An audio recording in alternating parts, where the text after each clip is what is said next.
I always believed the only danger in my life was the one I wrote about.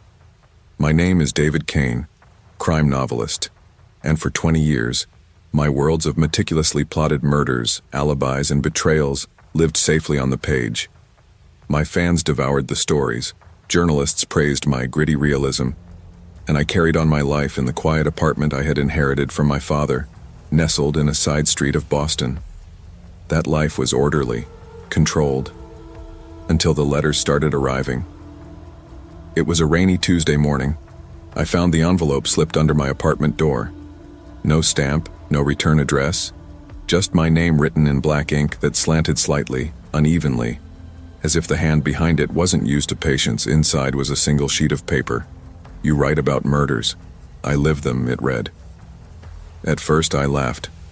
A fan with a dark sense of humor, I assumed. But the next letter was more specific. It described a murder that mirrored the plot of my latest novel, even referencing a character whose name I just mentioned in an interview. I felt a shiver, but I shrugged it off. Coincidences happen. By the third letter, paranoia had begun. The notes started describing real people, neighbors, co-workers, even my agent. Someone was watching me. Each description was precise, almost intimate, yet just enough ambiguity remained to make me question my own memory. I found myself double-checking locks, peering down empty streets at night, wondering who might be lurking in the shadows. I tried to involve the police. Detective Reyes was polite, but skeptical. "You're a writer," she said. "People write you weird letters all the time. Doesn't mean anyone's acting on them." I wanted to argue, to insist that the details went beyond imagination, but without proof, there was nothing to do. The letters had no fingerprints, no postmark, no digital trace. Sleep became impossible. I started keeping a notebook, writing down every detail from the letters, trying to track patterns. That's when I noticed a chilling coincidence. The crimes described were happening shortly after each novel was published. Someone was reading my work and using it as a blueprint. But why? And then the letters became personal. One arrived describing my morning routine, the coffee I drank, the street I walked down, the neighbor who waved at me. The handwriting was familiar now, as if I had seen it long ago, but I couldn't place it. Every nerve in my body told me this was more than admiration or obsession. Someone was inside my life, and I didn't know how. I began retracing my past. My apartment, my routines, even my friends. Nothing seemed safe anymore. I couldn't tell who I could trust. Everyone felt like a potential spy, a possible observer reporting back to whoever was doing this. The letters became almost conversational, taunting me, pushing me toward exhaustion. Late one night, a letter arrived that froze me in place. It described an argument I had had with my editor just a week before, word for word, almost verbatim. There was no way the writer could have known that. I was no longer being watched from afar. They were in my life, maybe closer than I realized. I dug into old family records. My parents had died years ago, leaving me only with memories and my twin brother Marcus, or at least I thought he was gone. He had disappeared after a violent argument in our teens, leaving nothing but a single letter that vanished before I could open it. The idea was ridiculous, yet something inside me whispered that the letter's handwriting bore resemblance to his. Tiny, almost imperceptible curves that only a family member would recognize. I called a private investigator. Carter, a former Boston PD officer, was intrigued. "You want to know if your brother's involved?" he asked. I nodded. "Yes. I need to know if it's him. If not him, someone is playing a very elaborate game." Carter started digging into Marcus's last known whereabouts, phone records, and any legal documents that might lead us to him. Weeks passed. The letters didn't stop. They became increasingly brazen, almost casual, describing things only Marcus would know. Arguments we'd had, secrets from our childhood, even the exact location where I kept my father's old files. And then it hit me. Marcus wasn't just sending letters. He was framing me. Every crime described in the notes, every death, every detail mirrored my book so closely that suspicion naturally fell on me. If anyone followed the breadcrumbs, it looked like I was orchestrating the killings, crafting alibis and committing murders I hadn't even imagined in real life. Paranoia became a constant companion. I stopped answering my phone, avoided my usual cafes, and rarely left the apartment. Carter tried to reassure me. "We'll find him," he said, but I could see the worry in his eyes. "He's smart, David. Smarter than you think. He planned for this long before you even realized it." I started noticing small signs that I wasn't alone. The faint scent of cologne in my hallway that wasn't mine, misplaced books, my laptop slightly angled differently than I left it. Marcus was methodical, careful. He didn't want me dead. He wanted my life, my identity, the world I had built. He was rewriting my story, putting me in the role of villain while he assumed the part of the quiet twin who had disappeared. Then came the encounter. I was walking along the Charles River at night when I felt eyes on me. Someone stepped out of the shadows. Marcus. His grin was familiar, unsettling. "Surprised to see me?" he said casually, like meeting an old friend, not a twin who had been orchestrating my downfall. His voice held the same arrogance I remembered, the same sense of control. "You've been framing me," I said, my voice shaking. "Every crime, every letter, it's been you." Marcus shrugged, calm, collected. "I had to make you feel it, David. I had to show you what it's like to be powerless. You have my life now, but soon, people will believe it's yours." I realized then that everything I thought was safe, my routines, my writing, even my reputation, was a lie. Marcus had meticulously studied me for years, learning my habits, my friends, my secrets, until he could slip seamlessly into my life if I vanished. The final confrontation wasn't dramatic. No car chases, no gunfire, just quiet observation, strategy, and mental fortitude. I met Marcus in my apartment, every lock checked, every window secured. Carter was outside, radio in hand, ready to intervene if needed. Marcus smiled, almost pitying me. "You always were the careful one," he said, "but careful isn't enough." We argued, shouted, and traded truths and lies, and through it all I realized something fundamental. He knew me better than anyone, even better than myself. He knew my fears, my instincts, my weaknesses. I had underestimated him for years, but I also realized his arrogance was his undoing. His letters, his meticulous planning, they were predictable in their perfection. I traced his digital footprint, matched handwriting from old letters, and discovered locations he had visited repeatedly. Carter and I set a trap. When Marcus returned the next night, expecting the apartment empty and me isolated, the police moved in. He fought, resisted, but his overconfidence betrayed him.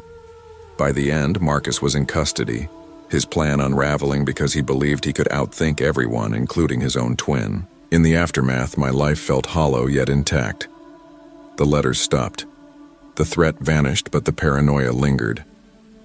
I realized how easily identity could be manipulated, how close reality and fiction could become when someone knew you intimately.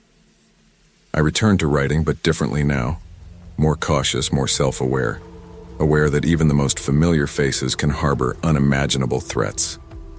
I visited my father's grave one rainy morning, thinking about Marcus and the years lost to his manipulation. I wondered if he would ever change, ever understand the pain he caused. I understood, too, that control is an illusion.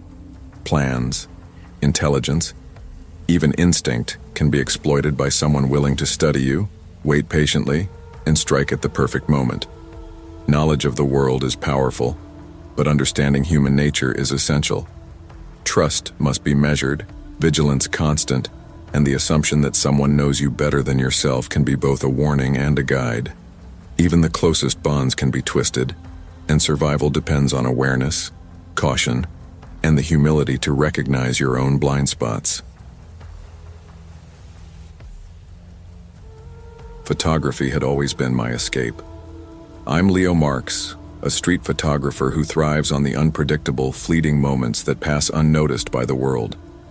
There's a rhythm to the city streets at night, the way neon reflections bounce off wet asphalt, the hurried shuffle of pedestrians lost in their own universes, the sudden laugh of someone who shouldn't exist in the shadows. I chased those moments, and for years it felt like I was capturing life itself, honest and unfiltered. It began one night after a long shoot near the South Side. I'd been wandering alleys and train yards, snapping anything that caught my eye. When I developed the roles in my darkroom, I noticed him, a stranger who seemed to appear in the background of almost every shot, always partially obscured, lurking in shadows, observing.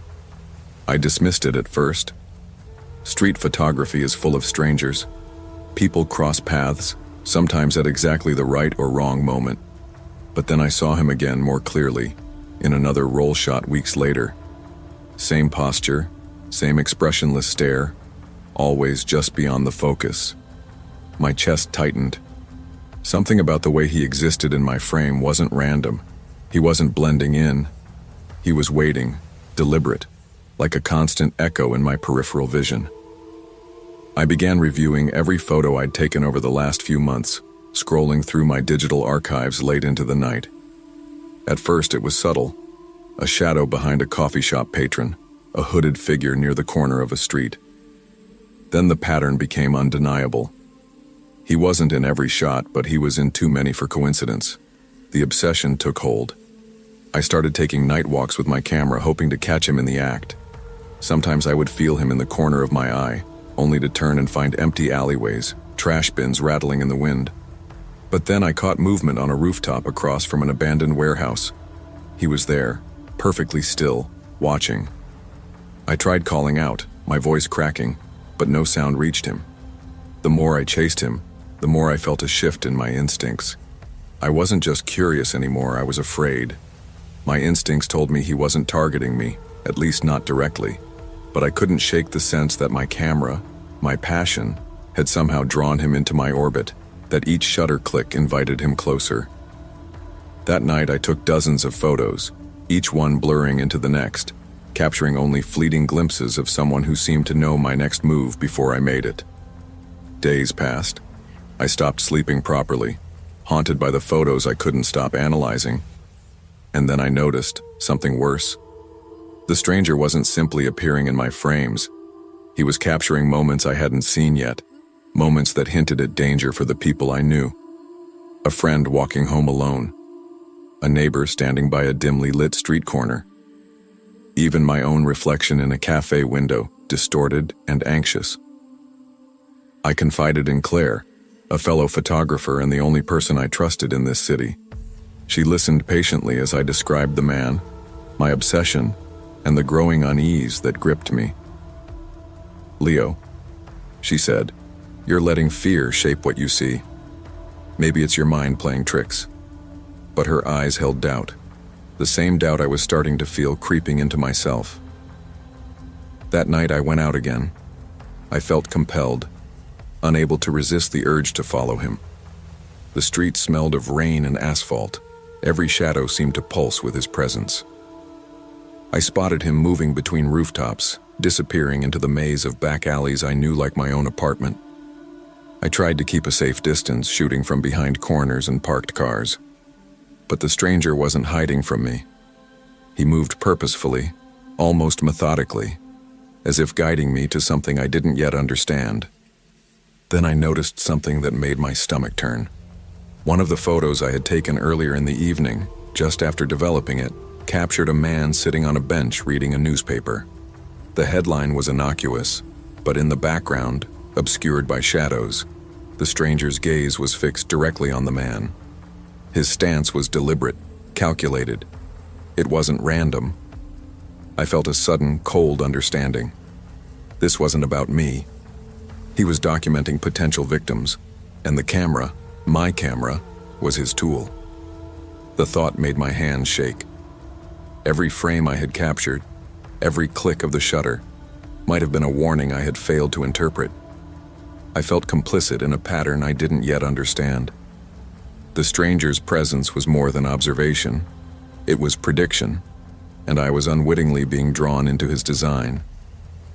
I tried confronting him once more in a narrow alley, my camera raised defensively.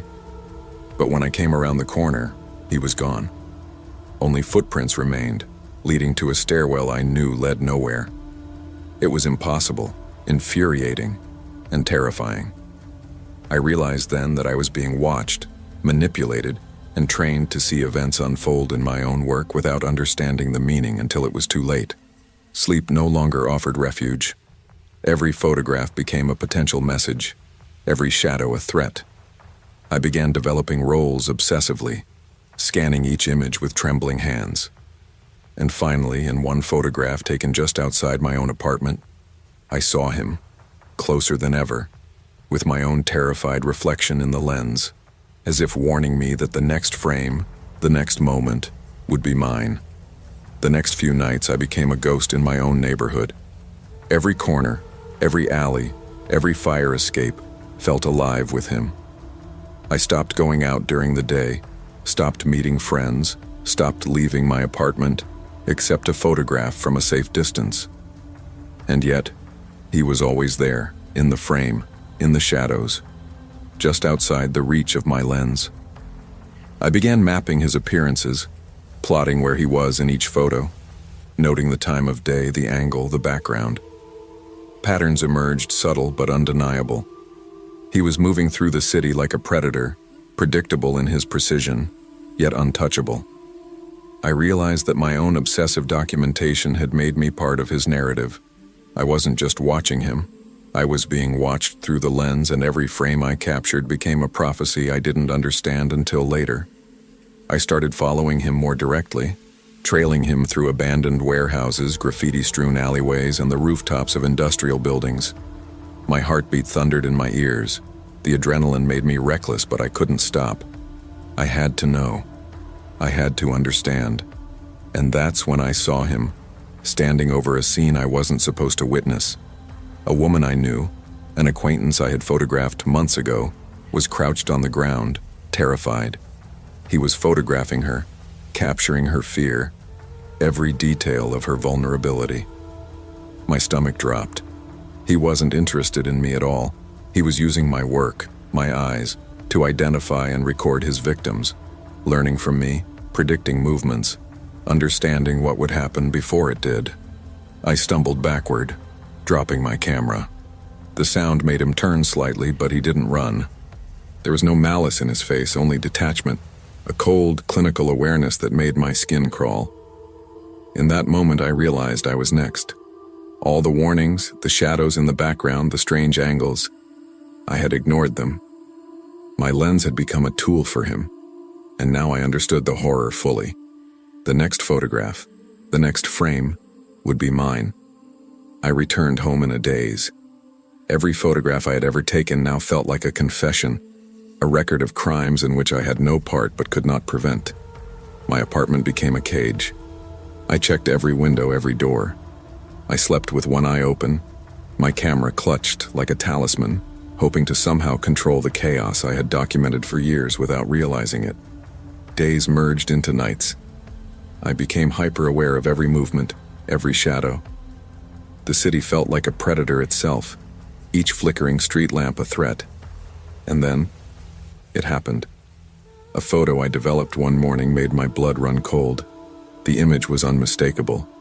Me, framed in terror, pressed against a wall in my own apartment. My eyes were wide, my hands clutched at the edge of the frame. Behind me in shadow he stood, calm and precise, documenting my fear as he had everyone else's. I panicked. I tried to flee, but I realized there was no escape. He knew my habits, my patterns, my fears. Every route I might take was anticipated. Every phone call, every alarm system, every attempt at intervention could be neutralized because he had studied me, just as I had studied the city. He was using my own skills against me, and I had no recourse. I contacted the police, but the report barely registered.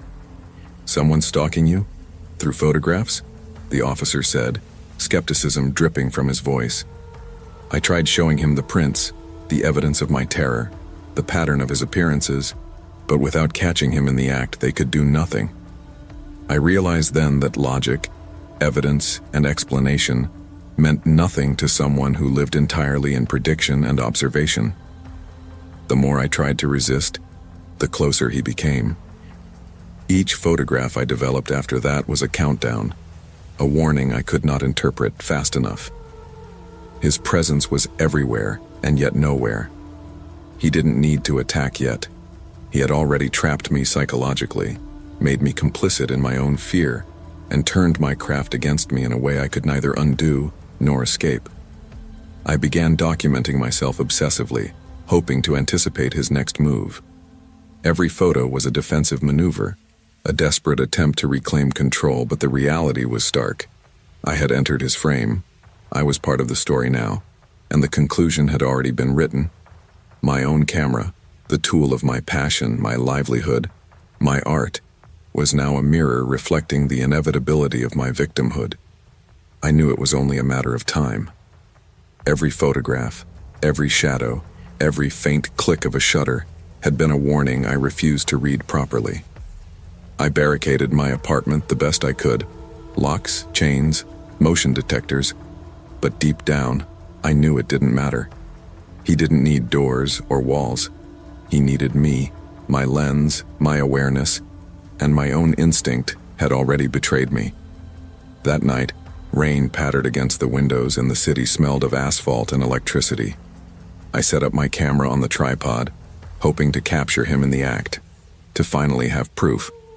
I waited for hours, staring at the dim room through the lens, watching for movement, listening for anything that might signal his arrival.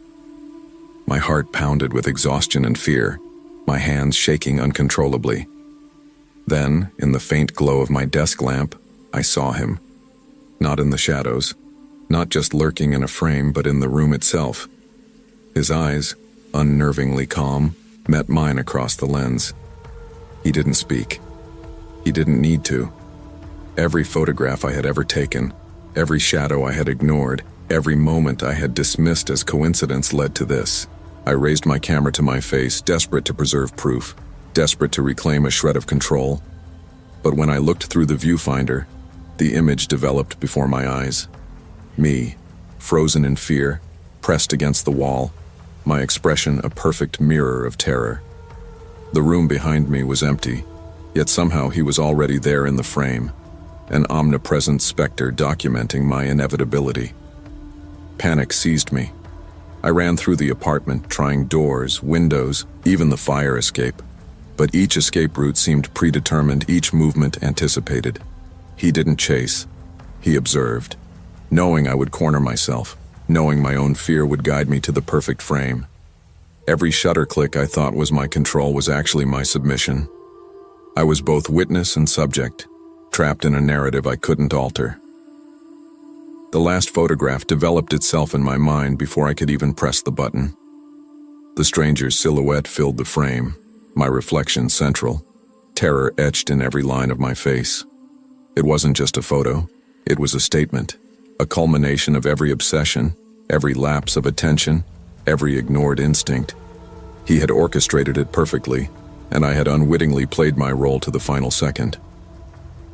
The camera fell from my hands. Rain and darkness pooled against the edges of the room as I slumped to the floor. He didn't move, didn't need to. The last image was mine, and I realized I had been both artist and subject, hunter and prey, all along. My obsession with capturing life, my need to document and control, had blinded me to the most important truth. Sometimes, observation alone is not enough to save you. And then, as suddenly as he had appeared, he was gone. Only the echo of his presence lingered, and the photograph on the screen, frozen and perfect, remained. In our pursuit of control and understanding, we often overlook the dangers inherent in obsession. Leo's story shows that vigilance without interpretation is not protection, and awareness without action can make us complicit in forces beyond our control. True safety lies not just in observation, but in humility, discernment, and heeding the warnings we so easily dismiss. I've always believed in my instincts. Years in the courtroom taught me to trust them, or at least I thought I did. My name is Elliot Marsh, defense attorney, 28 years in New York City, a city that doesn't forgive hesitation or weakness. I've built a reputation on winning the impossible, cases that seemed destined for disaster, and somehow, I turned them into triumphs. I like to think it was skill. Sometimes, though, it was luck. It started on a rainy Thursday evening when the call came. My secretary's voice sounded tight, almost hesitant as she delivered the name, Harold Crane. The case was high profile, the kind that guaranteed press coverage, late-night debates, and endless speculation. Harold was accused of multiple murders, bizarre in their execution yet calculated, deliberate. Nothing about him screamed danger, at least, not at first glance. I met him in the holding room the next morning. Harold sat quietly, hands folded neatly on his lap, pale, thin-framed and impossibly calm. His eyes held an unassuming kindness, the sort of gaze that made you think of harmless accountants balancing numbers rather than cold-blooded killers. He smiled politely when I introduced myself. "Thank you for taking the case, Mr. Marsh," he said. His voice was quiet, precise, almost soothing. "I just want the truth to come out." I believed him. We started preparing for trial. At first, the files were routine. Witness statements, forensic reports, security footage. Everything that should have screamed guilt in the accused instead revealed inconsistencies, gaps that raised questions without providing answers. Harold's alibis were airtight on paper, yet something about the way each document was worded seemed off, as though someone had anticipated every doubt and crafted an answer in advance. Then the letters arrived. I found them on my desk first thing Monday morning. Crisp, white stationery, precise handwriting. "You're getting closer than you think," one read. Another, "Not everything is as it seems, Elliot. Look closer." The handwriting was elegant, deliberate, strangely familiar, and yet I couldn't place it. I assumed it was a prank. But the more notes appeared, the more their content unnerved me. They referenced cases I had handled years ago, small details no one should remember. I shook it off, blaming stress, city life, insomnia. The dream started next. I'd lie in bed, staring at the ceiling, only to find myself in courtrooms where Harold was always one step ahead. The prosecutor's questions twisted before they even left her lips. Witnesses contradicted themselves mid-sentence. And every time I realized I was the one who had led them there. My own mind became a hall of mirrors, reflecting not just the trial but a version of reality I couldn't trust. I ignored it at first. Defense attorneys don't indulge paranoia. We rely on facts, strategy, and preparation. But one evening, as I reviewed testimony transcripts, a pattern emerged. Every time I suggested a line of defense, Harold's responses seemed premeditated, almost rehearsed.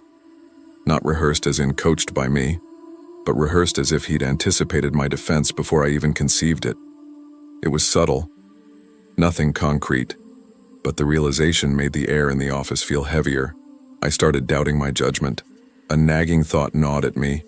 What if I was too confident, too trusting, too willing to see a man's innocence because I wanted to believe in it? My colleagues noticed. "You're obsessed," said Clara, my assistant, one evening. "Step back before you burn out." I waved her off, telling myself she didn't understand. And yet, Harold's calm remained. The courtroom is an ecosystem of tension.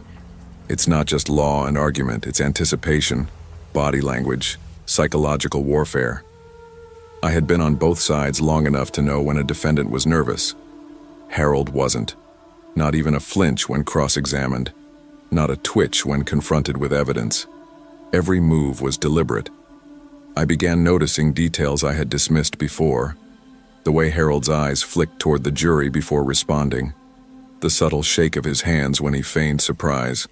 The timing of his pauses just long enough for me to feel confident that I had a window to argue, but never long enough to catch him off guard. He was teaching me a lesson in manipulation without speaking a word. Then the letters became more specific. They referenced witnesses by name, suggesting lines of questioning I hadn't considered. "Watch the girl from apartment 3B, one read. She won't lie, but she won't tell everything either." I tried to dismiss it as coincidence, but the next day during preparation I realized the note was correct. It was eerily accurate. I confronted Harold in my office, stomach twisting. He smiled faintly, differently. "You have to tell me something," I said, my voice steady but I've told you everything, Elliot. You just need to understand. That night, I barely slept. I could hear the rain against the window, rhythmic and relentless, and I realized I was thinking about Harold constantly. Every moment of the trial, every piece of evidence, every witness deposition, it all seemed manipulated. The lines between defense and complicity blurred. Had I been guiding the jury's perception according to his plan without realizing it? By the fourth week, I couldn't ignore it anymore. I started researching Harold's past, cross-referencing old cases, combing through his personal history. Nothing incriminated him. Nothing exonerated him either. And the strangest part? He anticipated my every move. When I thought I had discovered a gap in his story, he had already accounted for it, with the perfect explanation, the perfect alibi, the perfect calm. The courtroom became more than a trial. It became a chessboard. Every objection I raised, every witness I questioned, seemed to play directly into Harold's hands. My confidence eroded. Doubt crept into my mind, not just professionally but personally. I was being outmaneuvered in ways that shouldn't have been possible. The breaking point came during testimony from Detective Malone. She presented a timeline that contradicted Harold's alibi, something I thought would unmask him. But Harold responded with a calmness that defied reality. "Detective, I understand your timeline," he said, voice smooth. "But the timestamps on the security cameras in the lobby prove otherwise." He had anticipated her investigation. Every question, every detail, it was rehearsed, engineered. I started noticing subtle cues in myself. My dreams were no longer restful. I'd wake up drenched in sweat, replaying every court interaction, imagining ways I might have inadvertently aided him. One night, I caught myself drafting strategies not to defend him, but to anticipate what he wanted me to do next. I realized then I wasn't just defending him. I was performing according to his design. I mentioned it to my colleague, Dr. Feldman, over coffee. "You?" he asked, raising an eyebrow. I nodded reluctantly, not sure I'm even in control anymore. Feldman leaned back. Smartest people are the easiest to fool. "You think Harold is manipulating, he's orchestrating everything. Be careful, Elliot. Sometimes By the fifth week, the courtroom was tense enough to choke on. Reporters lined the back, cameras clicking, microphones jostling. The jury sat, attentive, unaware that their perceptions were being guided, shaped, and controlled, not by the law, but by Harold's meticulous planning. During closing arguments, I realized the horrifying truth. Every strategy I had implemented, every legal maneuver, had been anticipated. Every witness I protected, every piece of evidence I minimized, it had been used exactly as Harold intended. I had become an unwitting accomplice. The magnitude of it hit me like a fist to the chest. The final day, I sat in my chair, heart hammering. Harold's calm smile never wavered. The judge's gavel fell and the verdict came. Not guilty.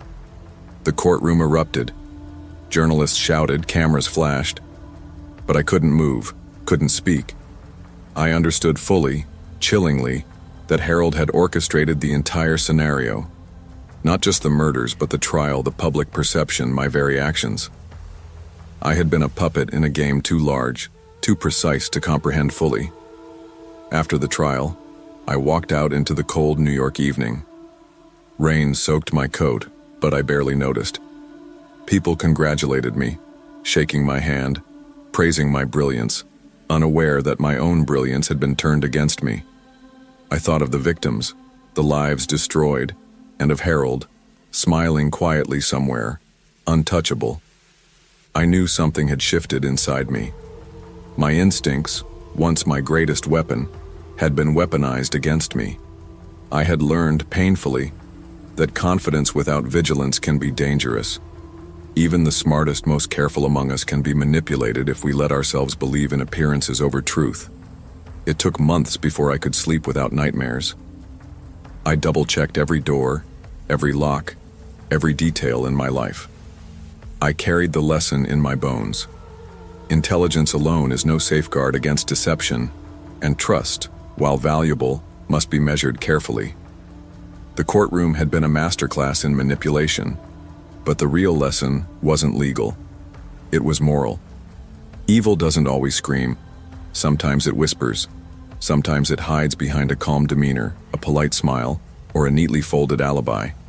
And sometimes the greatest crime isn't the one committed with violence, but the one committed in plain sight, with the unwitting help of those who believed they were doing right. Appearances can deceive even the most skilled. Vigilance, humility, and critical reflection are essential, for intelligence without careful scrutiny can be a pathway to complicity and wrongdoing.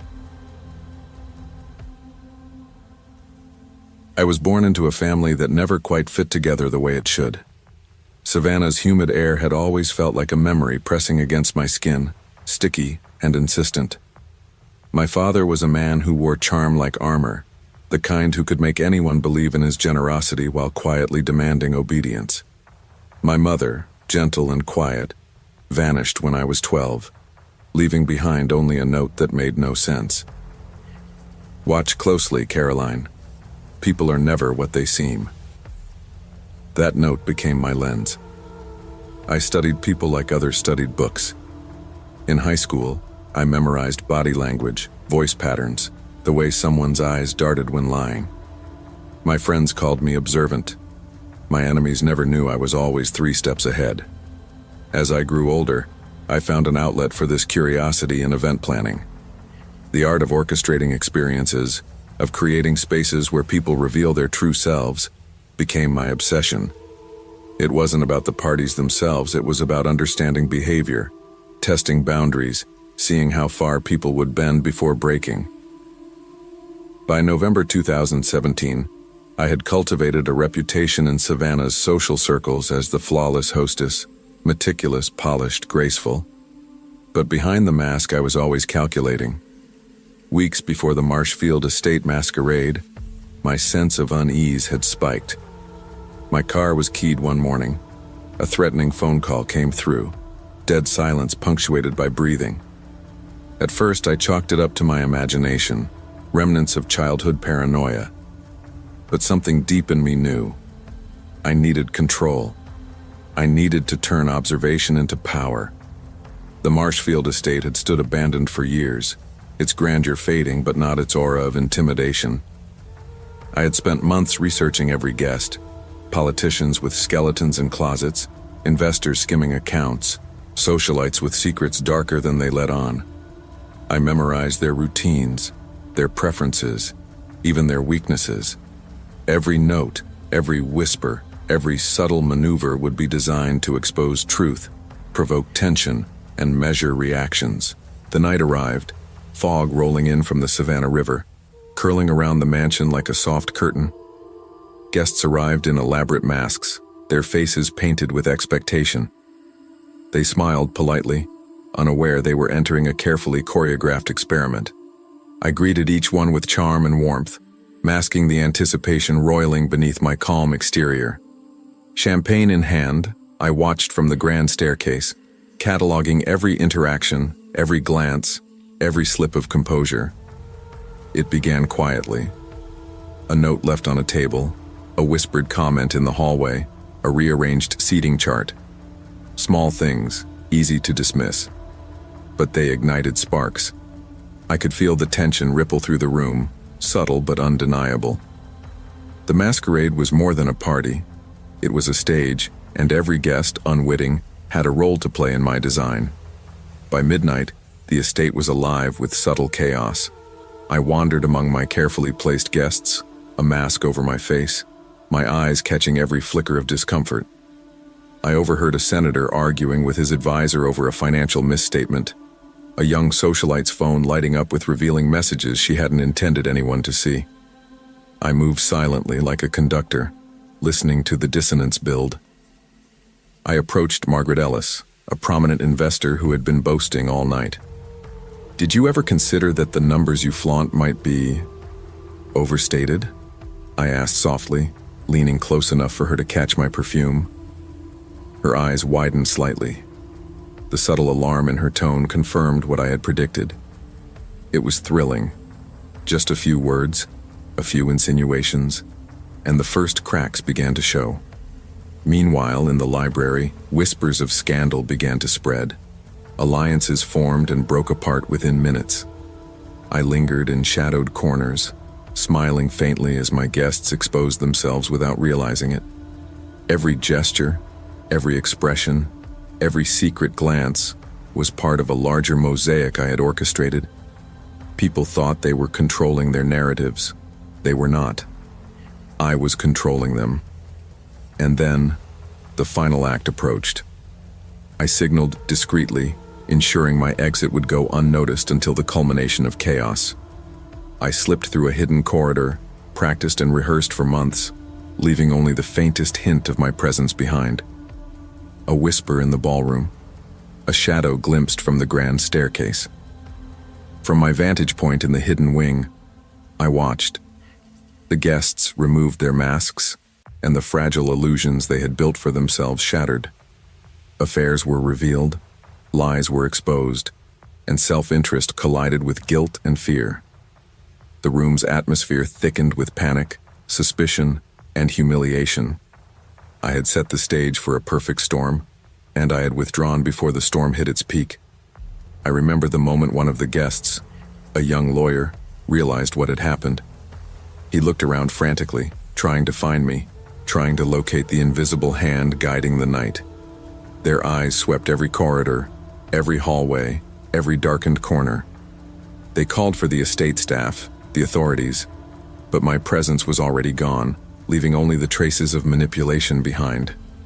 I felt no guilt. This was not cruelty. It was demonstration. People believed they were sophisticated, untouchable, morally flexible. I proved they were fragile, and that even the tiniest nudge could send them toppling.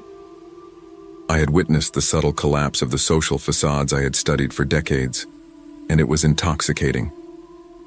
The city outside seemed quieter that night, as if Savannah itself held its breath, aware of the invisible forces at work inside the mansion.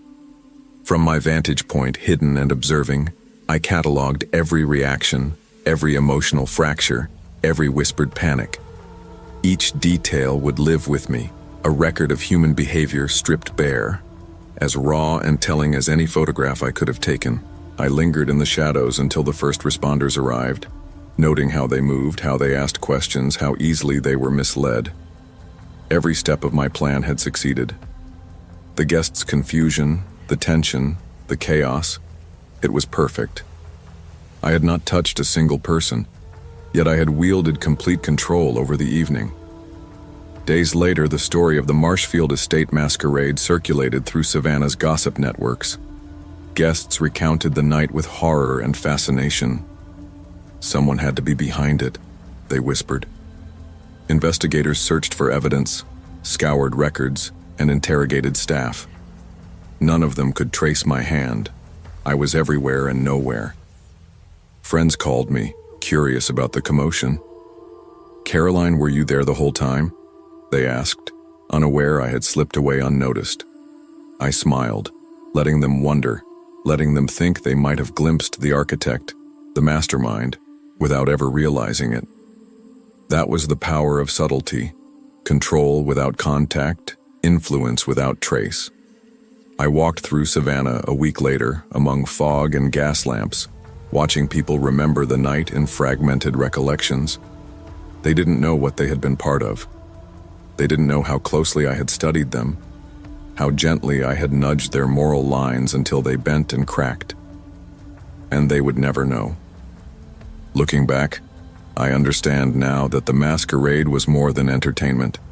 It was an experiment, a revelation, and a personal challenge.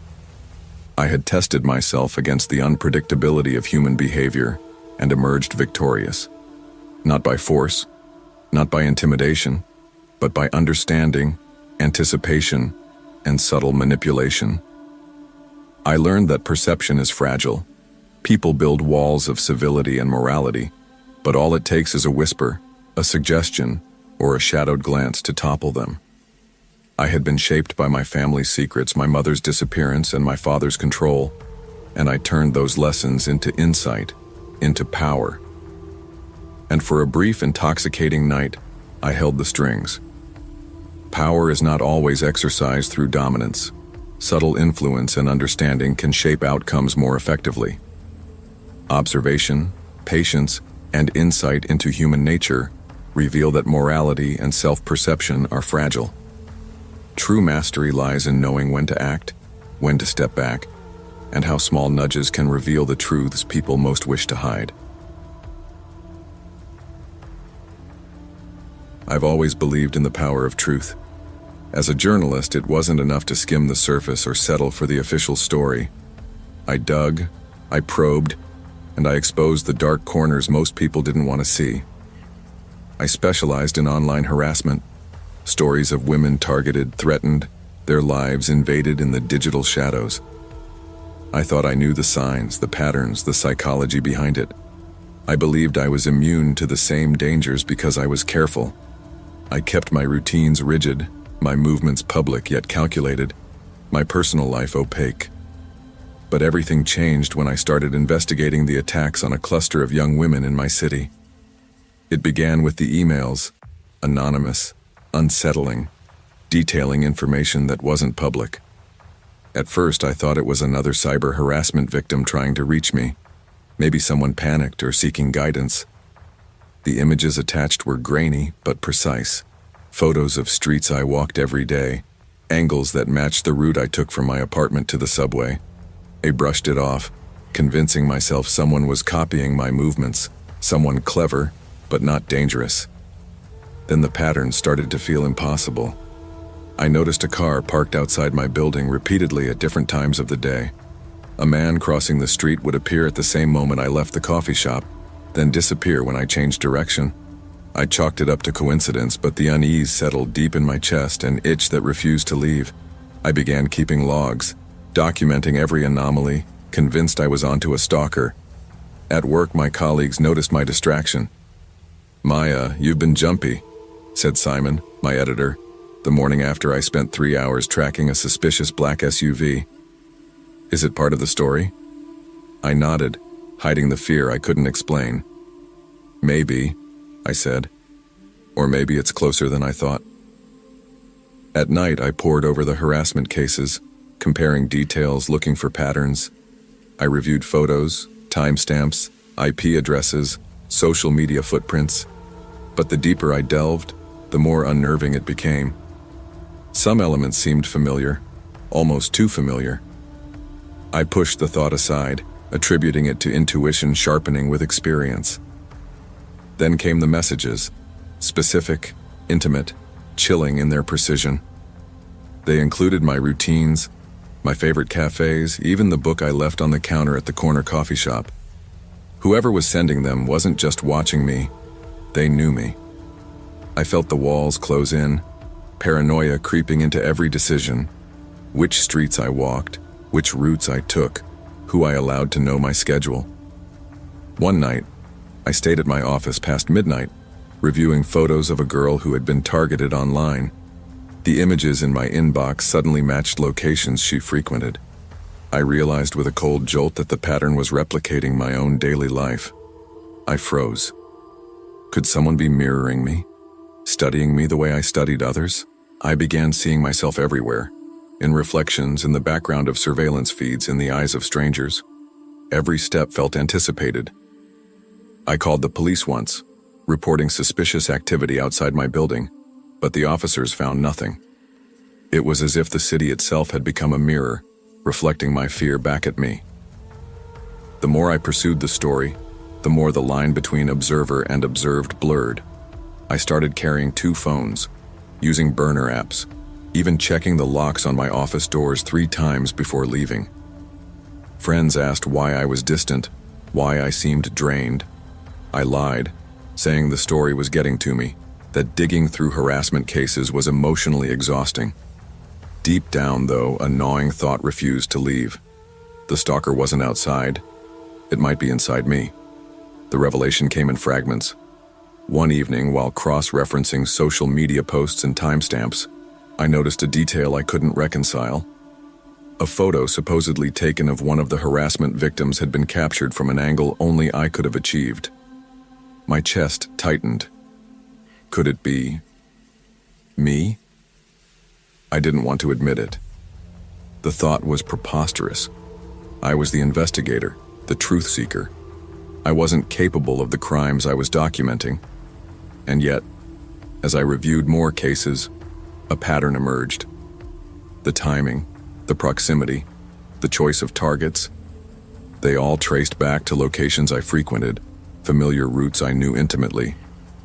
My mind spun. Memories from my teenage years began surfacing, fleeting, fragmentary moments I had buried. An incident with a peer, an obsessive fixation, a sense of power and control I had pushed deep into my subconscious. The more I pieced together, the more horrifying it became. The attacks, the images, the messages, they weren't from a stranger. They were from me. My own suppressed memories had manifested in a dissociative way, creating a cycle of obsession and projection. I was both perpetrator and investigator, hunter and hunted, observer and observed. I stopped sleeping, stopped eating properly. I isolated myself, checking mirrors obsessively, avoiding cameras, terrified of what I might see. I couldn't confront anyone, not Simon, not my friends, not even myself. The final confrontation came the night I tried to retrace my steps in the city. I followed my own routines, hoping to find evidence, hoping to prove it wasn't me. But everywhere I turned, the same eerie coincidences appeared. Shadows, reflections, familiar streets, and the inescapable feeling of being watched. I began leaving messages to myself, warnings I didn't recognize as my own handwriting, reminders of times I had crossed moral lines. I realized, in a slow, crushing clarity, that I had been projecting my guilt outward, attributing to external stalkers what my own mind had done. Every case I pursued, every investigation I conducted into online harassment, had been a reflection of my own suppressed impulses. I wasn't exposing criminals, I was exposing myself. In the moments of lucid clarity that came sporadically, I questioned reality entirely. Had any of the stalking incidents been real? Had any of the messages been sent by anyone but me? I felt as though I were trapped in an endless loop of perception and memory, unable to trust sight, sound, or thought. By the end, my life unraveled. My credibility as a journalist evaporated. The colleagues I trusted, the sources I relied on, even the legal authorities. None could distinguish between fact and projection. I was exposed to myself, and that exposure was more devastating than any external scrutiny. I had become both the hunter and the hunted, the victim and the perpetrator, the observer and the observed. Every investigation I'd conducted, every article I'd written, every story of harassment I had revealed, the irony was inescapable. I was the embodiment of the phenomenon I had spent years fighting. I now moved through my days with a fragmented sense of identity, cautious of my own impulses, haunted by memories both real and imagined. I can't erase the past, and I can't fully trust my own mind. The city feels like a mirror, reflecting every suppressed thought and every moral compromise I've ever made. Self-awareness is not always enough to prevent harm. Our unconscious actions, suppressed impulses, and unacknowledged traumas can manifest in ways that distort reality, harm others, and erode our moral foundation. True responsibility requires constant reflection, confronting uncomfortable truths, and recognizing that the line between observer and participant is thinner than we often believe. I've always lived in the spaces between sound and silence. Music wasn't just my passion, it was the language I trusted most. Growing up in Portland, Maine, my childhood was a rhythm of fear and escape. My father, once a promising pianist, had turned his disappointment into anger, often unleashing it on my mother and me. My mother tried to shield me, but I learned early to observe, to memorize patterns, to notice the subtle shifts in tone that signaled danger. Music became my sanctuary, the one thing no one could touch. By the time I turned 30, I was a high school music teacher, composing classical pieces late into the night, performing small recitals, and living in a modest apartment near the old Port District. Life was orderly, predictable, until the burglary. Nothing was stolen, but the rearranged sheet music and the scrawled note. "I hear you," unsettled me. The police shrugged it off, labeling it a prank. I didn't. Something or someone was observing me, and I felt the prickling awareness of being watched in every quiet moment. Weeks passed, and the anomalies began subtly. A piece I wrote one evening, gentle and introspective, seemed to echo in the real world. My neighbor's car alarm went off at the exact cadence of a staccato rhythm I had composed. A minor accident near the school mirrored the intervals of a melody I had just finalized. At first, I chalked it up to coincidence, a trick of imagination fueled by paranoia. But the incidents kept multiplying, each one unnervingly precise, until doubt and fear started gnawing at me during the day, and sleep became a fragile, interrupted dream. I started keeping a journal, documenting every unusual occurrence alongside my compositions. I double-checked street cameras, neighborhood reports, and social media posts, searching for an external cause. My obsession became all-consuming. By the time I noticed the small, windowless music studio across town, I was already trapped in a pattern I didn't understand, every step guided by invisible strings. The studio wasn't remarkable from the outside, just a flat brick building with peeling paint and a faded sign. But the minute I peeked inside through a cracked door, I felt it. Meticulous control. Cables snaked across the floor, microphones hung like sentinels, and screens flickered with spectrograms of sound. I realized with a cold shock that someone had been recording and analyzing my compositions. Every nuance, every pause, every harmonic choice. Victor Marlowe's name came up when I asked around locally. A recluse obsessed with music theory and psychological experimentation, he had vanished from public life years ago. And yet here he was, or had been, observing me, conditioning me in ways I could not yet understand. As the days passed, I noticed a compulsion in my work, small urges to play sequences I had no conscious reason to include. My fingers obeyed patterns I didn't intend, and the outcomes in the world seemed to follow with terrifying precision. I confronted myself in the mirror one night, whispering into the darkness, "Am I imagining this? Am I losing control?" But the proof was undeniable. Notes on the page corresponded with real-world events. I was both the composer and the instrument, acting as though my will were mine while something, or someone, was shaping it. I tried to stop composing, thinking it would break the cycle. But music called to me. My students needed me. The piano needed me. The melodies demanded form. Each piece I created carried hidden instructions, implanted by Victor's careful conditioning over years. Even my choices outside the studio, where to walk, whom to talk to, seemed influenced by the patterns I had internalized. I began documenting everything, photographing streets, recording sounds, writing notes in code. But the deeper I dug, the more I realized that I was ensnared in a network far beyond my perception. The culmination was a recital I arranged for a private audience. A test, I hoped, to reclaim control. Friends, students, strangers attended, each sitting silently, focused, unnervingly attentive. My hands trembled on the keys as I began a new composition. The notes rose, intricate and impossible to ignore, and the room reacted. Small tremors of emotion, subtle gestures, even whispers followed the rhythm I played. Panic set in. This wasn't music. It was a mechanism, a machine powered by Victor's manipulation and my unwitting participation. I realized too late that the recital was not a celebration. It was the execution of Victor's design. Every member of the audience was complicit, consciously or unconsciously. Each crescendo, each pause, each chord change had been crafted to elicit a specific response, leading me toward an action I could not resist. I felt my autonomy dissolve with every note.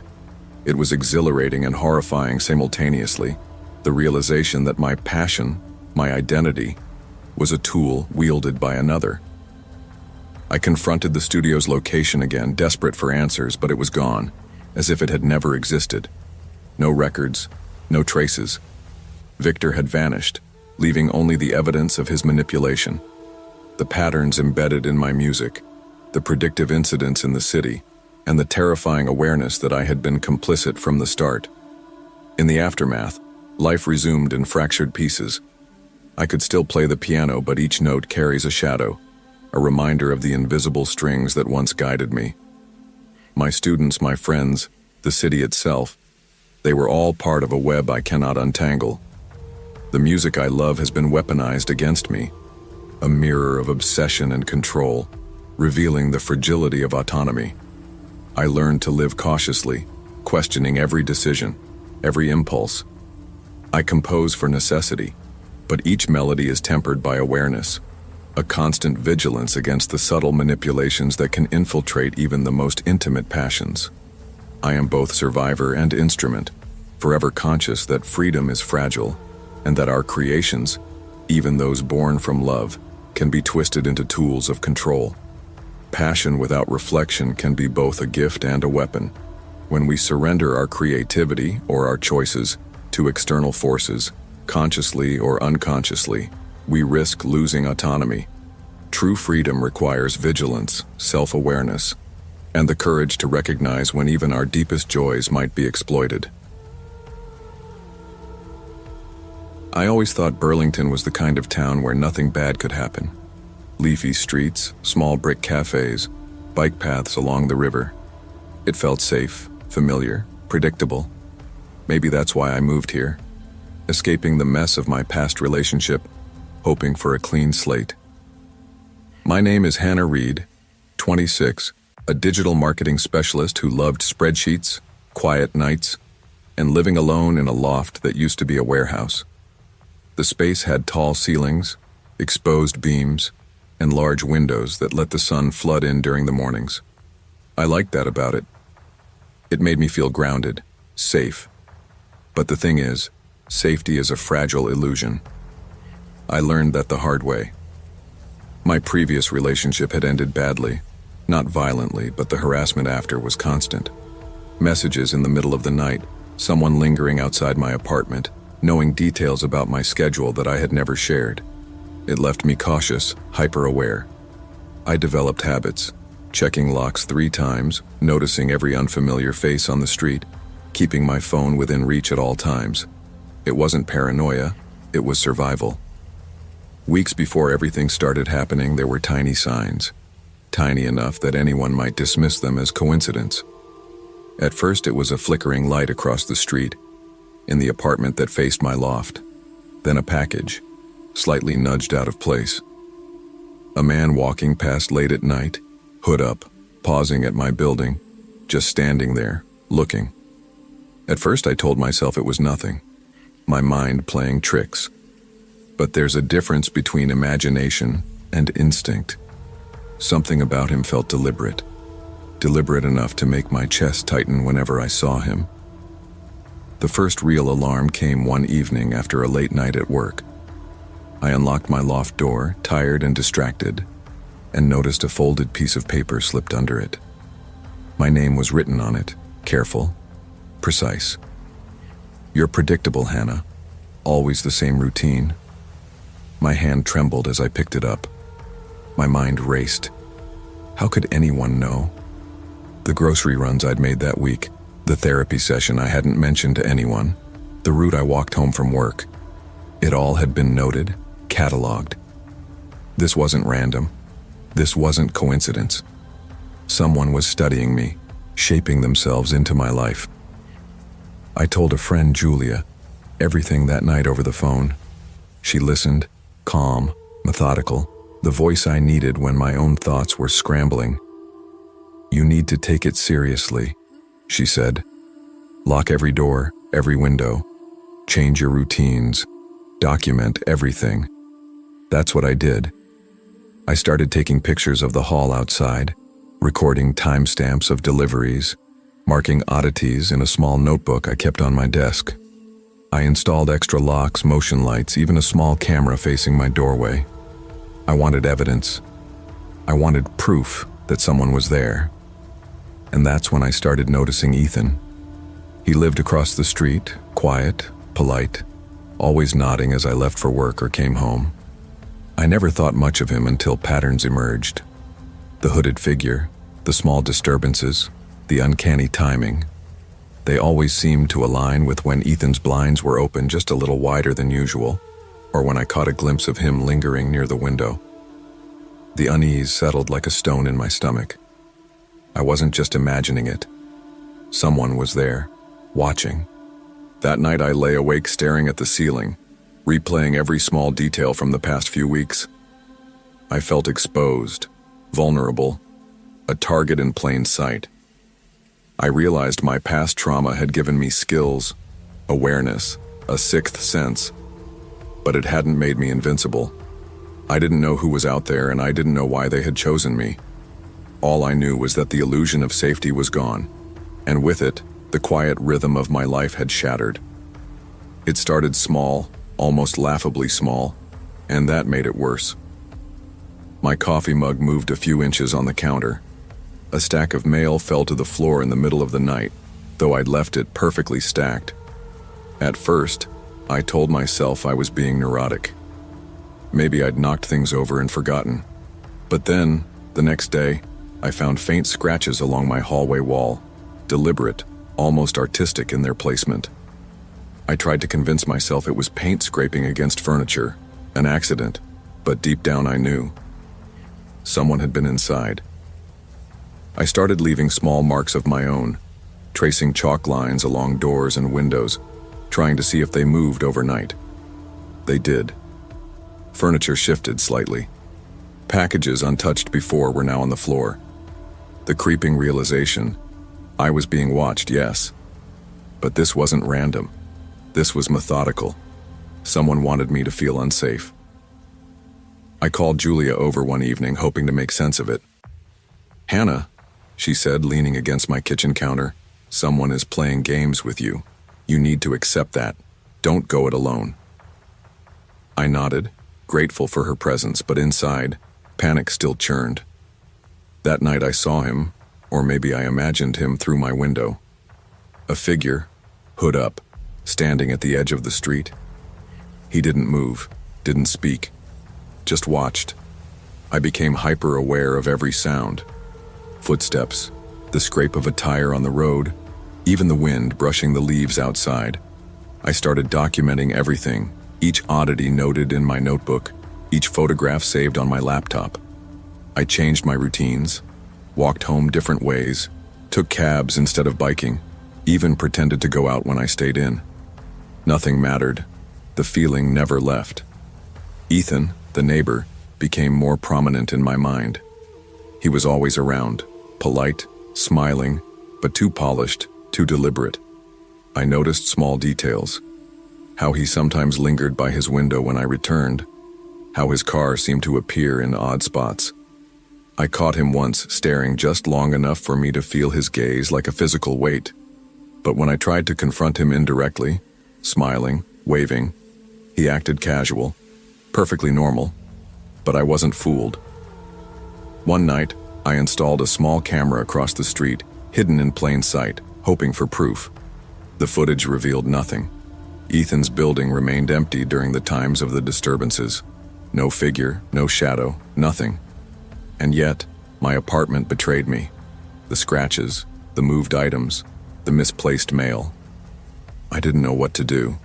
I felt trapped between reality and paranoia, knowing instinctively something was wrong but unable to pinpoint it. Julia came back the next morning. "Hannah," she said, tone serious, "this isn't just a stalker problem, it's psychological. Someone wants you scared. That's power. They don't need to hurt you physically to control you." I nodded, silently shaking. That night, I lay in bed, staring at my ceiling, listening to every creak, every hum. Someone had entered my life, infiltrated my routine, and the worst part? I didn't know if I'd ever see them, or if I'd see them at all. The pranks escalated. One morning I found my apartment door slightly ajar. I hadn't left it unlocked. My heart pounded as I inspected the rooms. Nothing was missing, but the drawers had been rifled, books opened to random pages. Someone was in my space, someone who knew me intimately. I considered calling the police, but there was no evidence, nothing concrete. I felt helpless. Ethan's presence intensified. I would see him walking slowly past the building, always at the same time I returned from work. Once he was sitting on a bench across the street pretending to read, but his gaze followed me as I climbed the stairs to my loft. I started photographing him discreetly, hoping to catch his behavior, to document patterns. Every time I tried to confront him indirectly, through casual conversation or nodding hello, he was polite, almost charming. But the instinct in my gut screamed, he was involved. I tried traps, motion sensors, small alarms on doors, even leaving objects in odd places to see if they moved. And they did. Every time.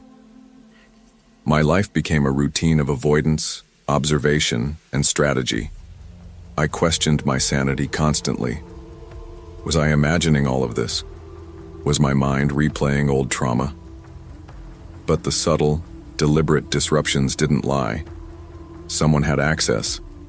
Someone was orchestrating my fear. One evening, I decided to confront Ethan. I stepped out onto the street, calling his name lightly, hoping for some acknowledgement. The apartment across from mine was dark, empty, no movement. I checked the doors, the windows, every entrance. Nothing.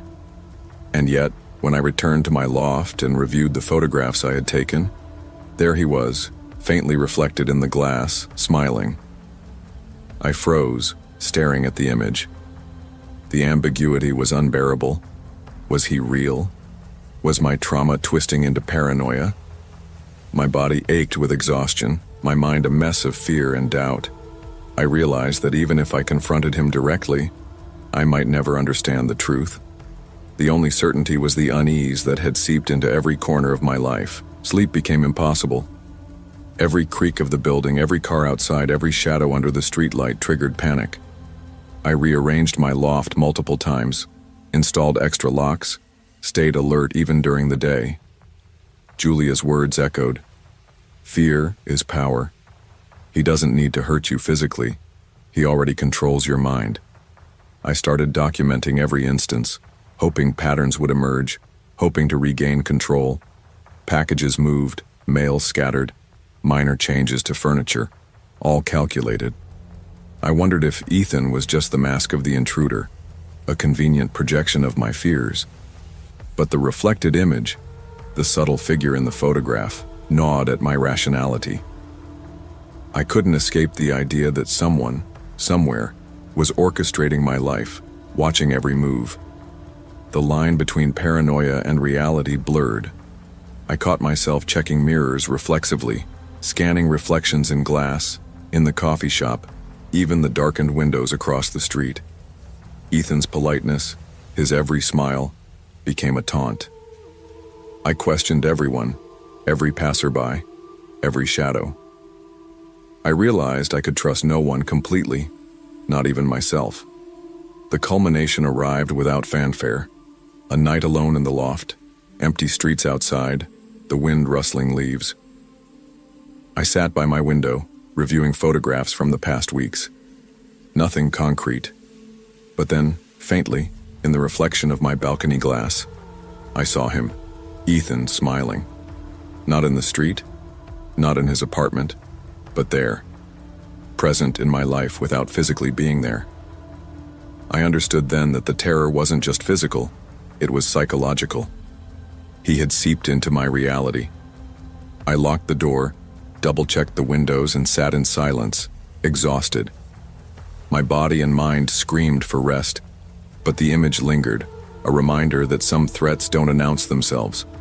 Some predators exist in ambiguity, in the uncertainty that keeps you awake at night, scanning shadows, questioning reality.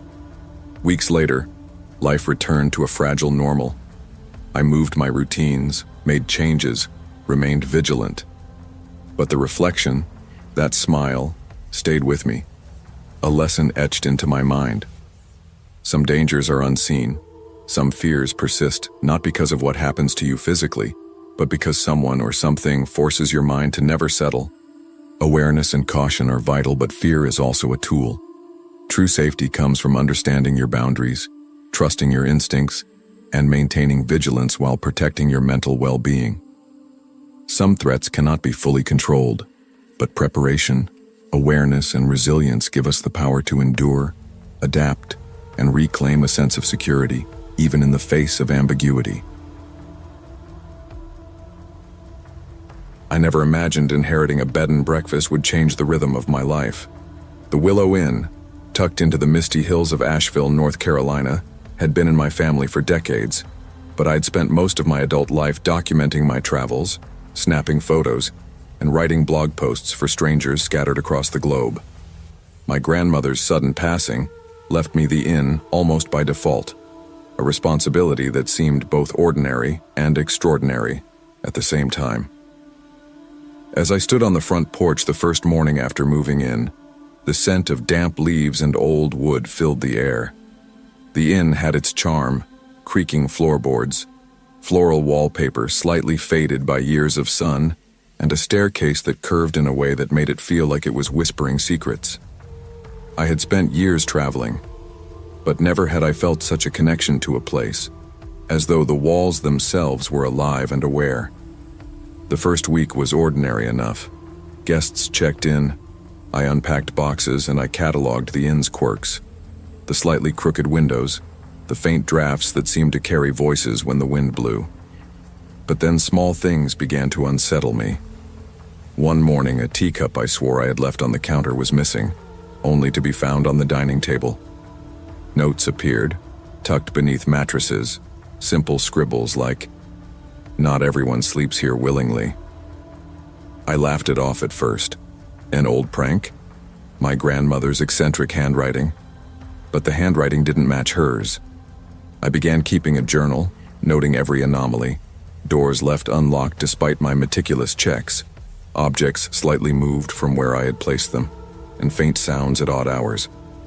I tried to rationalize it. The inn was old. The stormy October nights played tricks on my senses, and exhaustion could easily distort perception. Yet, a creeping sense of unease refused to dissipate. On October 28th, a storm swept through Asheville, and the inn was almost empty. A man checked in late, calling himself Mr. Calloway, polite, measured, observant. He asked unusual questions about the layout of rooms, about the inn's history, and even about my grandmother's life. There was a weight to his gaze that unnerved me, an almost clinical curiosity that suggested he was cataloging every detail. I tried to smile, to maintain the role of hospitable innkeeper, but I couldn't shake the feeling that I was being watched more carefully than anyone else in the building. The storm raged through the night, thrashing the trees outside and shaking loose the old roof shingles. Sleep was fitful, every creak of the inn amplified. I kept telling myself it was just the wind, just my imagination, but the anomalies grew. A pair of gloves I knew I had placed in the laundry room appeared in Mr. Calloway's room.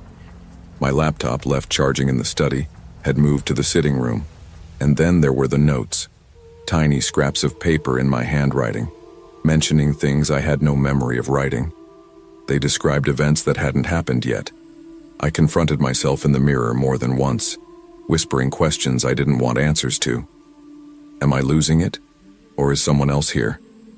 The idea that Mr. Calloway might be more than he appeared, an intruder, a manipulator, someone observing me for reasons I couldn't fathom, gnawed at me. Yet I couldn't deny the possibility that I was imagining the entire scenario. letting fear warp reality. By the second night, I was hyper-aware of every sound, footsteps that weren't my own, doors clicking shut, faint whispers that seemed carried by the wind. I attempted to follow the source but found only empty hallways and shifting shadows. The inn's old architecture, once comforting, now felt labyrinthine, a trap designed to confuse and isolate. I tried to speak with Mr. Calloway during breakfast, to gauge whether he was aware of my unease. He smiled politely, a faint twitch of amusement in his eyes, and answered questions with deliberate vagueness. Every response seemed rehearsed, calculated, as if he anticipated exactly what I would ask. I began questioning my memory. Had I imagined things? Were the misplaced objects, the strange sounds, the notes in my handwriting all products of fatigue and isolation? When I checked the guest ledger, I noticed discrepancies. Rooms were listed that didn't exist, and reservations made by people I'd never seen. The storm's violence outside seemed to mirror the turbulence inside me. Every corner, every room, every shadow hinted at another presence, yet tangible proof remained elusive. I realized, with a shiver, that the storm wasn't the only thing I was weathering. Something, or someone, was testing the boundaries of my perception, and I couldn't tell if I was the observer or the observed. By the third night, the storm had slowed, but my unease had only deepened. I patrolled the inn in the dark, flashlight in hand, listening to creaking floors and distant gusts. Every shadow felt deliberate, as though someone, or something, was guiding my movements. I checked the guest rooms one by one. Everything appeared normal at first glance, but my instincts screamed otherwise. A faint smudge on the hallway mirror, a chair slightly rotated, the subtle scent of tobacco where I knew no one smoked. I tried confronting Mr. Calloway directly, voice steadier than I felt. "Do you mind if I ask why you're here?" I asked He smiled, that same calm, precise smile, as if he'd been waiting for the question. "To appreciate the inn," he said softly. "It has history, character, stories waiting to be discovered. I'm just here. I wanted to press further to demand the truth." But a sudden draft blew through the hallway, carrying the faint scent of old paper and something metallic, like blood. I froze. My heartbeat thundered in my ears. I realized then that Mr. Calloway wasn't simply a guest. He wasn't merely observing. I was his subject. Every glance, every gesture I made seemed catalogued, analyzed. I began documenting everything in a notebook. Movements, sounds, objects displaced, anything unusual. It was the only way to convince myself I wasn't losing touch with reality. Then I found the first note that truly unsettled me. It wasn't hidden or cryptic. It was placed neatly on the reception desk. "You're doing exactly what I hoped you would. Keep looking, keep watching, keep thinking it's not you." I flipped it over. No signature, no handwriting I recognized, and a chill ran down my spine as I realized the handwriting wasn't mine. Someone else was here, playing me, making me doubt my senses, manipulating me while I thought I was in control. I spent hours checking the rooms, retracing my steps. Nothing concrete, no physical evidence, nothing tangible. But the inn itself felt different, almost alive. Corridors twisted in ways they hadn't before, the familiar rooms seeming unfamiliar. My journal entries and notes became a web of observations, questions and fears, a map of confusion and paranoia. And then I saw him. Mr. Calloway, standing at the end of the hallway looking at me. Not in the polite way of a guest, but with the intensity of someone who knew everything. My pulse raced.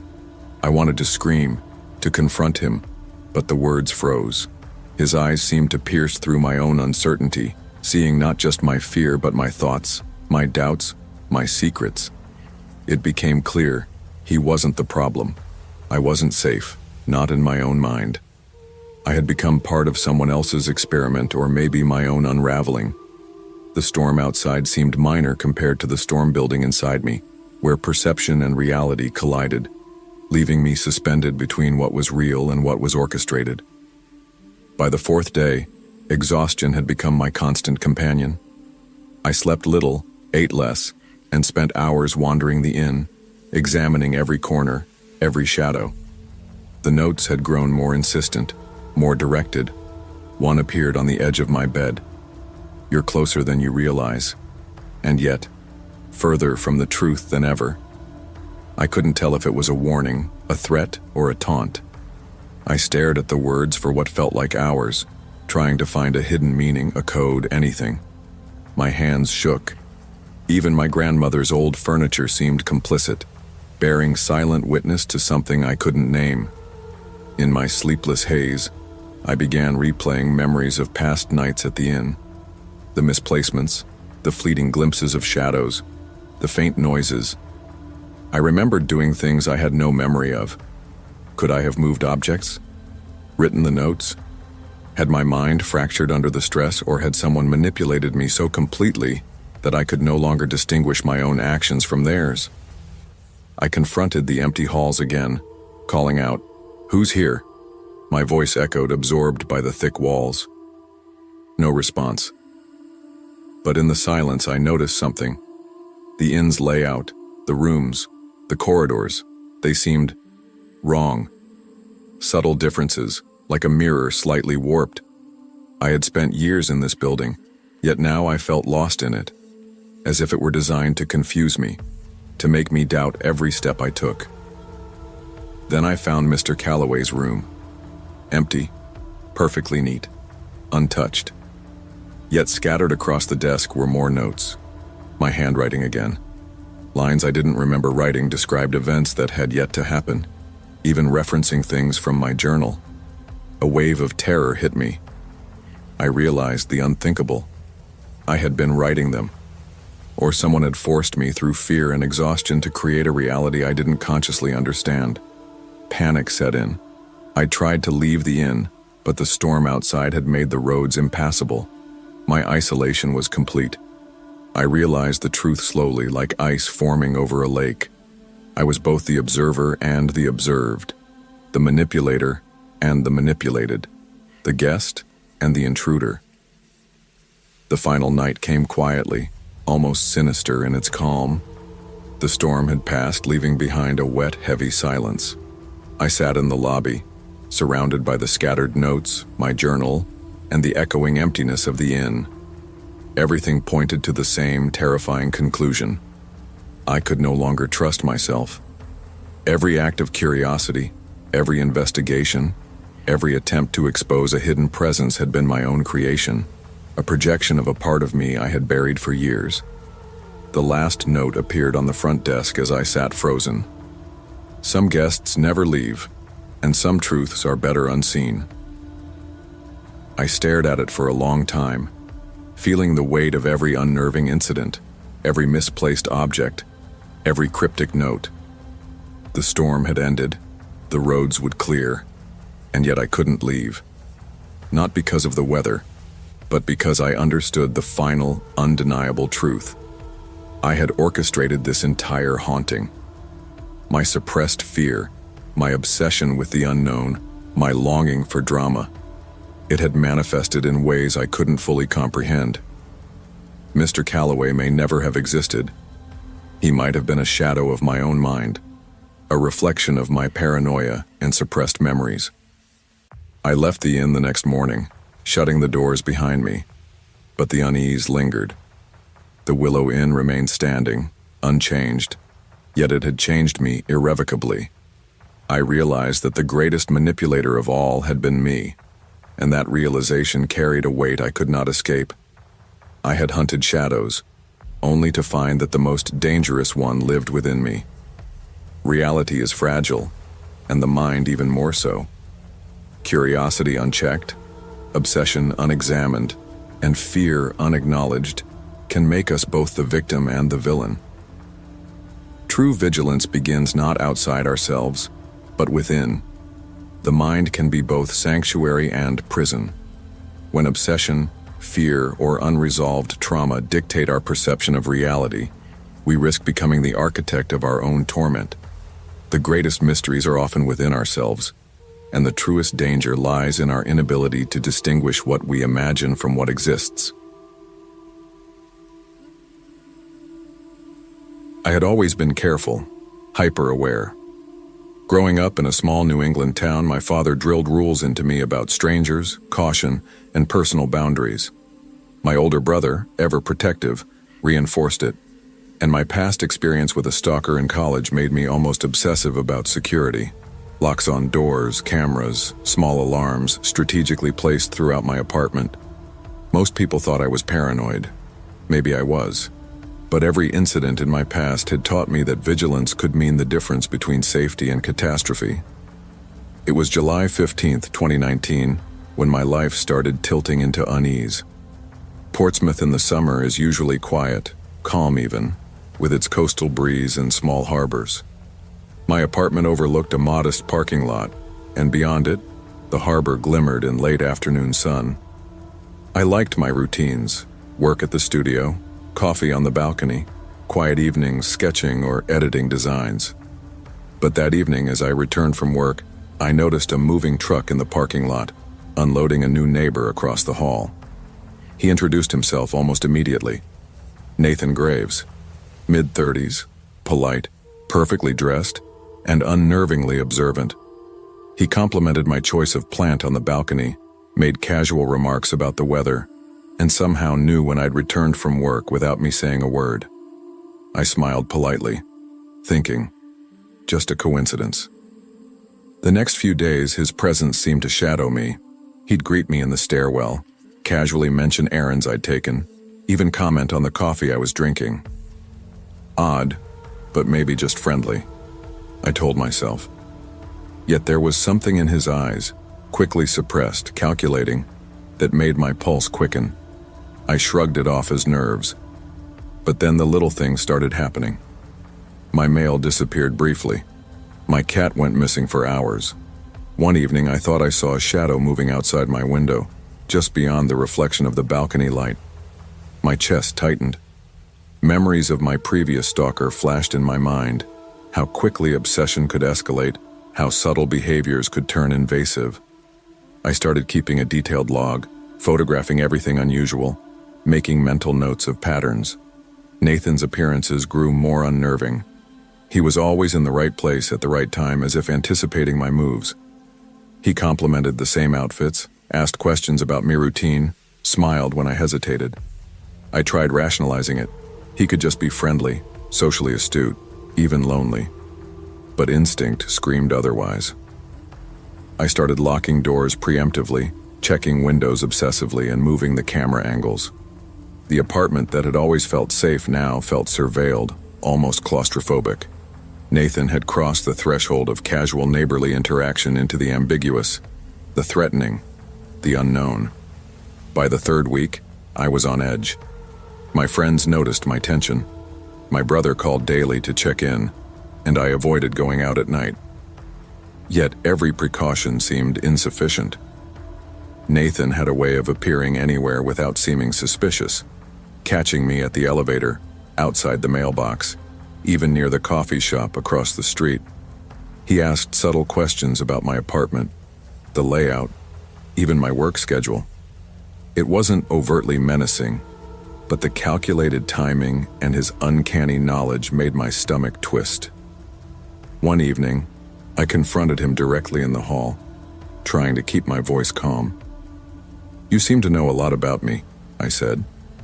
He chuckled softly, sinister, I assure you. "I guess I just notice things. You have habits, routines, patterns." Nothing I wanted to believe him, but the memory of that shadowy figure outside my window returned with force. He smiled, but for a fraction of a second, it flickered cold, too cold to be innocent. I walked away, feeling watched, mentally rehearsing ways to protect myself if he decided to cross a line.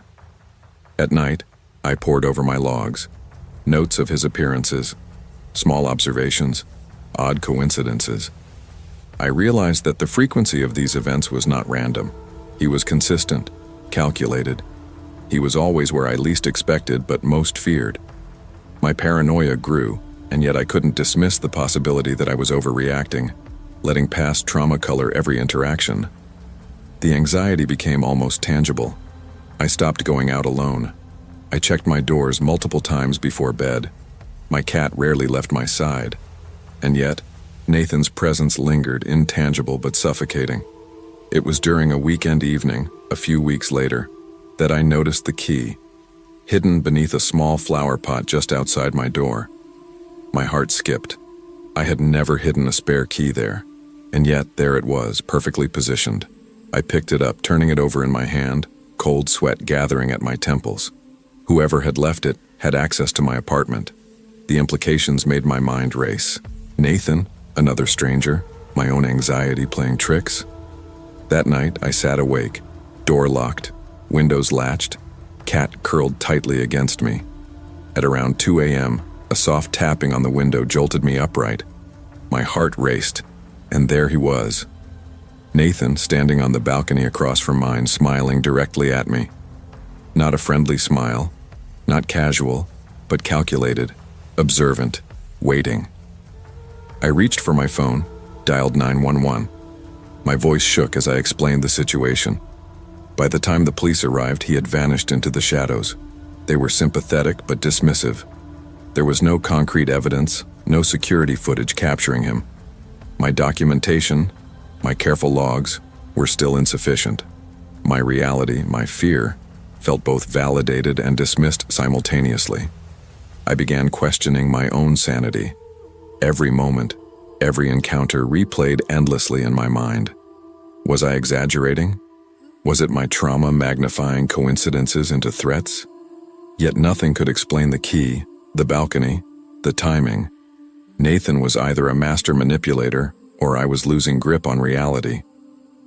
I started considering moving, though the thought of uprooting my life felt both freeing and terrifying.